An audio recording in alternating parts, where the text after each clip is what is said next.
Dumka police ने आदिवासी नाबालिग छात्रा से गैंगरेप के 5 आरोपियों को गिरफ्तार किया है। वहीं छात्रा की हालत में भी सुधार देखी जा रही है। रामगढ़ थाना क्षेत्र में 14 जनवरी को 7वीं की छात्रा से सामूहिक दुष्कर्म हुआ था।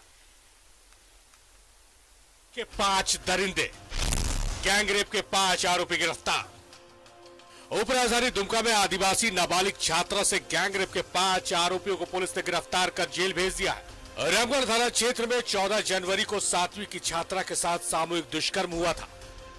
एक नाबालिग लड़की के साथ रेप का घटना हुआ है, जिसमें कि 5 लोगों को इसमें गिरफ्तार कर लिया गया है और उनको अग्रसारण कर दिया जा रहा है। साथ में प्रशासन की तरफ से लड़की जो है अभी यहाँ पर हॉस्पिटल में है और उसको हर एक तरह से मदद किया जा रहा है। प्रशासन की तरफ से कुछ राशि भी उनको उपलब्ध कराया गया है। गिरफ्त में दुमका के दरिंदे। रामगढ़ थाना क्षेत्र में 7वीं की छात्रा से गैंगरेप। 14 जनवरी को 5 से 6 लड़कों ने किया गैंगरेप। सोहराय कार्यक्रम में गई थी नाबालिग छात्रा। कार्यक्रम स्थल के पास से अगवा कर गैंगरेप। गैंगरेप के बाद छात्रा की बिगड़ी तबीयत। बीजेएमसीएच में चल रहा छात्रा का इलाज। पुलिस ने 5 आरोपियों को किया गिरफ्तार। दुमका के फूलो जानो मेडिकल कॉलेज एंड हॉस्पिटल में पीड़ित छात्रा का इलाज चल रहा है। गैंगरेप के बाद ज्यादा ब्लीडिंग होने से उसकी हालत खराब हो गई थी, लेकिन फिलहाल उसकी हालत स्थिर बताई जा रही है। रात में जो है 2 बोतल ब्लड हम लोग दिए हैं उसको, और आज सुबह में उसकी स्थिति जो है सब कुछ जितना वाइटल्स है, चाहे वो पल्स हो, बीपी हो और जनरल कंडीशन वो बेटर है और अच्छी है। और आज फिर से जो है उस पार्ट को फिर से एग्जामिन किया जाएगा और आगे के इलाज के लिए ऑपरेशन या कुछ करना है उसको हम लोग करेंगे। ये सब कुछ मिला के कहा जा सकता है कि बच्ची जो है सेफ है। दुमका प्रशासन की नजर पीड़ित के हेल्थ की स्थिति पर है। जरूरत पड़ने पर उसे बेहतर इलाज के लिए बाहर भी भेजा जा सकता है। इस बीच प्रशासन की ओर से पीड़ित परिवार को 1 लाख की आर्थिक सहायता दी गई है। न्यूजीलैंड भारत के लिए दुमका से राकेश की रिपोर्ट। गिरफ्त में और हमारे साथ सहयोगी सैयद शारिफ इब्राहिम बने हुए हैं इस खबर पर। शारिफ, जिस तरीके से इस गैंग रेप की घटना को अंजाम दिया गया, जाहिर तौर पर महिलाएं सुरक्षित नहीं हैं। आए दिन चाहे वो गांव की बात करें, शहरों की बात करें, इस तरह की घटना को अंजाम दिया जा रहा है। और ऐसा ही हुआ है एक आदिवासी युवती के साथ। कई लोग गैंग रेप की घटना को अंजाम दिए। अच्छी बात यह रही कि 5 लोगों को गिरफ्तार कर लिया गया है। लेकिन सबसे पहले तो विडंबना इस राज की कि आदिवासी के इर्द गिर्द ही पूरे झारखंड की सियासत घूमती है, और उसी राज्य में आदिवासियों के साथ इस तरह की जब घटनाएं होती है, कई आदिवासी की हत्या कर दी जा रही है, आदिवासी युवती के, नाबालिग की युवती के साथ, बच्ची के साथ सामूहिक दुष्कर्म की घटना, और ये कोई पहला वाकया नहीं, इससे पहले भी बैक टू बैक कुछ इस तरह की घटनाएं हुई है। तो कहीं ना कहीं ये सवाल खड़ा करता है कि आखिर आदिवासियों के नाम पर सियासत तो हो रही है, चाहे वो सत्ताधारी हो, विपक्ष हो, हर कोई आदिवासियों के नाम पर सियासत करना चाहता है। लेकिन आदिवासियों की सुरक्षा और उनके हितों की रक्षा की जब बात आती है, तब ये दावे लगते हैं कि सिर्फ उनको सियासी रूप में ही देखा जा रहा है।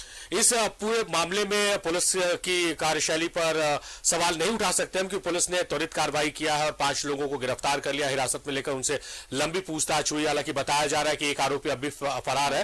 हालांकि युवती अभी एक ट्रॉमा में है, वो उस कंडीशन में नहीं है, वो बच्ची उस कंडीशन में नहीं कि वो अपने पर आप बीती को बता सके, लेकिन पुलिस उससे इनपुट्स ले रही है। उसके परिजनों को उसने जो शेयर किया है उससे कुछ निकाल कर कि कितने लोग थे। तो जो बात आ रही है कि 6 लड़कों के नाम की बात आ रही है, जिसमें 5 की गिरफ्तारी हो गई है। अगर 6 है तो उसकी भी गिरफ्तारी हो जाएगी। लेकिन जिस तरह से इस घटना को अंजाम दिया गया, सोहराय कार्यक्रम देखकर वापस लौट रही थी युवती और रास्ते में अगवा कर उस बच्ची के साथ बेरहमी की गई है, और इतनी ज्यादा ब्लीडिंग हो गई है उस बच्ची को कि उसे फूलो जानो मेडिकल कॉलेज में एंड हॉस्पिटल में भर्ती कराना पड़ा, जहां उसकी स्थिति हालांकि खतरे से बाहर बताई जा रही है। लेकिन आप कल्पना नहीं कर सकती है राजदा कि वो ठीक होकर बच्ची अस्पताल से बाहर जरूर निकल जाएगी, डॉक्टर्स उसको देख रहे हैं, लेकिन जो मानसिक तनाव से वो गुजरी है, जो ट्रॉमा उसने देखा है, जो घटना से वो होकर गुजरी है, वो जिंदगी भर उसके घाव तो भर जाएंगे, लेकिन उसके दिमाग में जो घाव लगा ये कभी नहीं भरेगा।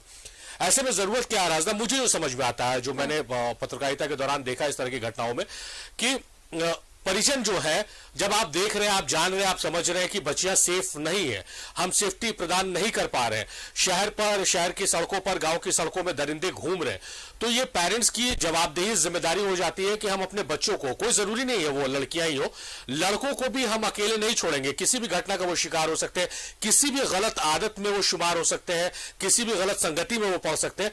तो सबसे पहली जिम्मेदारी, हमको बहुत आसान है, इस तरह की घटनाएं होती है तो पुलिस पर पूरा ठीकरा फोड़ दो, पुलिस को निकम्मी साबित कर दो, लेकिन जरूरत है कि अपने से शुरुआत की जाए। इस तरह की घटनाएं जब आती है तो एज अ पत्रकार मेरा और मुझे पूरा भरोसा है कि आपका भी मन कांप जाता होगा जब इस तरह की घटनाएं हम सुनते हैं, पढ़ते हैं और देखते हैं, समझते हैं। इस तरह की घटनाएं मन को व्यतीत कर देती है। तो जरूरत यह है कि हम ये मानकर चले कि समाज में दरिंदे खुलेआम घूम रहे हैं जिनकी पहचान नहीं हो सकती, उनके चेहरे पर, माथे पर नहीं लिखा हुआ कि हम दरिंदे हैं।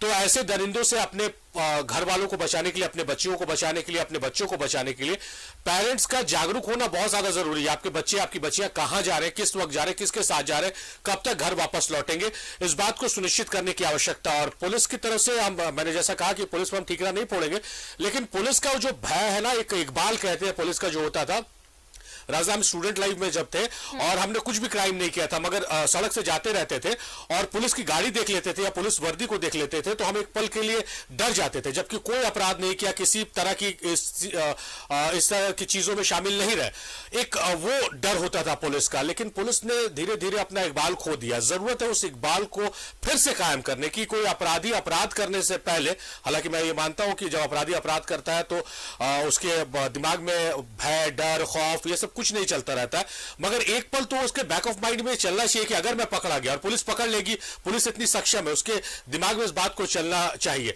और अगर पकड़ ली पुलिस तो क्या हाल मेरा पुलिस करेगी और किस तरह से मुझे सजा होगी। जब तक ये डर, भय अपराधियों के, दरिंदों के दिमाग में नहीं आएगा, ये खुलेआम सड़कों पर घूमते रहेंगे और हमारी बच्चियां, हमारे बच्चे सुरक्षित नहीं रहेंगे। बिल्कुल, ये बहुत सही कहा आपने शारिफ, के लड़कों के अंदर या फिर इस मानसिकता के लोगों के अंदर जो है वो पुलिस का भय खत्म हो गया है, जो वो इस तरह की घटना को अंजाम देते हैं। पेरेंट्स की अगर बात करें, ना सिर्फ वो बच्चियों को समझाए बल्कि लड़कों को भी ये समझाने की जरूरत है कि जो लड़की जा रही है या कहीं पर भी है वो किसी और के घर की बेटी है, तो उन्हें भी वही इज्जत देने की जरूरत है जो खुद के घर के बेटियों को दी जाती है। तो मुझे लगता है कि समझाने की दरकार इन दोनों को है, चाहे वो लड़की हो चाहे वो लड़का हो। बहुत अच्छी बात आपने कही राजा। सिर्फ लड़की को यह समझाने की आवश्यकता नहीं कि तुम अकेले सड़कों पर मत घूमो या तुम इस तरह के कपड़े मत पहनो, लड़कों को यह समझाने की आवश्यकता है। और मैं राजा, जो स्टूडेंट वर्ग है उनसे जब भी इंटरेक्ट करता हूं, एक बात जरूर उनको कहता हूं, जो आपने कहा उसी को मैं ऐड ऑन कर दे रहा हूं कि कोई लड़की, आप उसको नहीं भी जानते हैं, अगर वो सड़क पर, आप कहीं भी खड़े हैं, आप सड़क किनारे खड़े हैं, आप पान की दुकान पर खड़े, आप होटल में, कहीं भी आप खड़े, अगर कोई लड़की, अनजान लड़की आपके सामने से गुजर रही है तो अपनी आंखों से उसे स्कॉट कीजिए।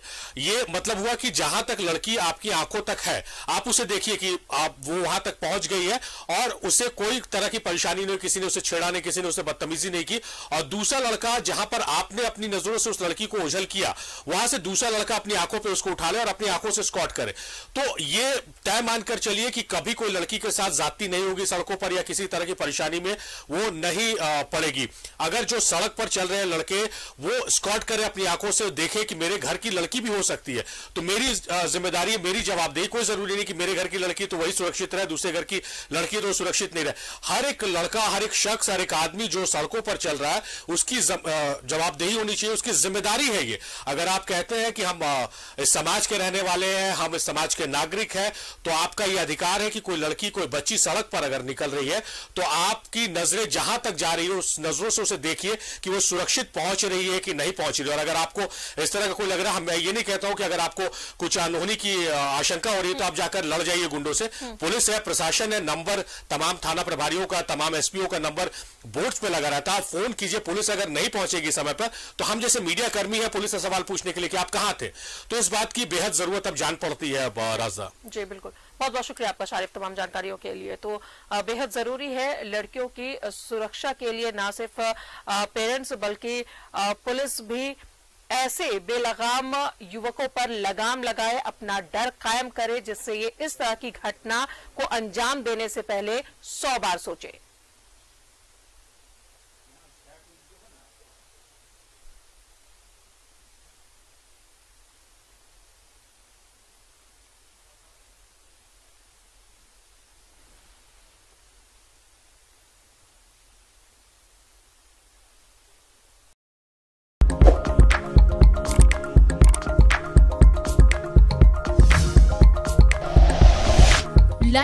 शेयर वीडियोस, सब्सक्राइब करें हमारा चैनल और प्रेस करें बेल आइकॉन। News 11 भारत, सच है तो दिखेगा।